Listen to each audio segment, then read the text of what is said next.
Mes grave dhe vajzave të pranishme sot në takimin të pathana histori njerëzore, organizuar në Shkodër nga shoqata grave hapa të lehtë, ishte edhe 23 vjeçare Jessica Froku nga Vau i Ideës.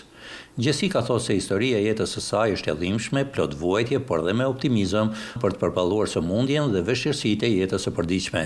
Kam 7 vite që jam e paralalizuar nga një problem në shtyllën korrizore, por kjo nuk më ka ndaluar mua që të vazhdoj jetën, të ecë, edhe në atë kufizimin që kam, edhe pse jam në një karrike me rrota.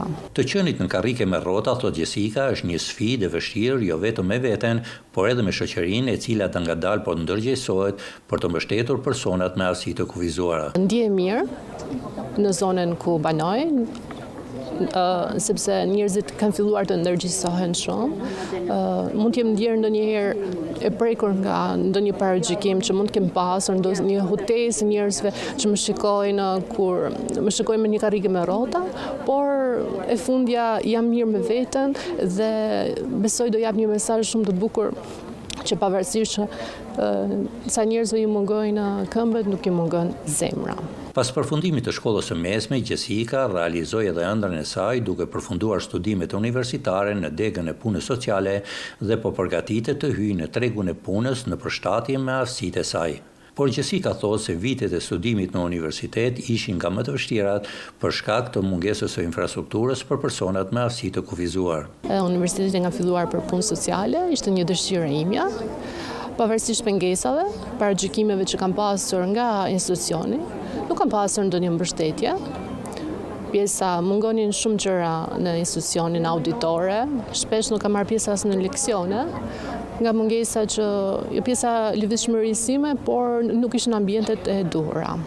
Dita e Jessicës nis me fizioterapi për përmirësimin e fizikut të saj dhe vazhdon te organizata humanitare Caritas Sapa, ku ajo ka gjetur mbështetje dhe ku është përfshirë në aktivitetet në mbështetje të grave dhe vajzave, si dhe personave me aftësi ndryshe.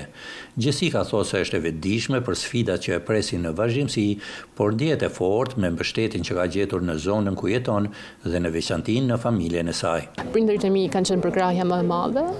Ndjem shumë krenare që ata nuk u dorëzuan kur jeta mua më sfidoi, por i falenderoj shumë që kanë bërë për mua gjithçka. Jam shumë falënderuese në jetë. Sot në veçanti dua t'i uroj mamit gëzuar 8 marsin.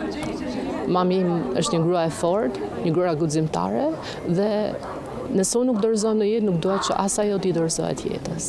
Në këtë 8 mars, pathëna histori njerëzore ishte një mundësi që ashtu si Jessica 23 vjeçare nga Vau i Ideës, edhe gratë të tjera të dëshmojnë historitë personale, përballjet e tyre me jetën, peshjen e dhëmbjes, por edhe optimizmin që mbartin në familje dhe shoqëri.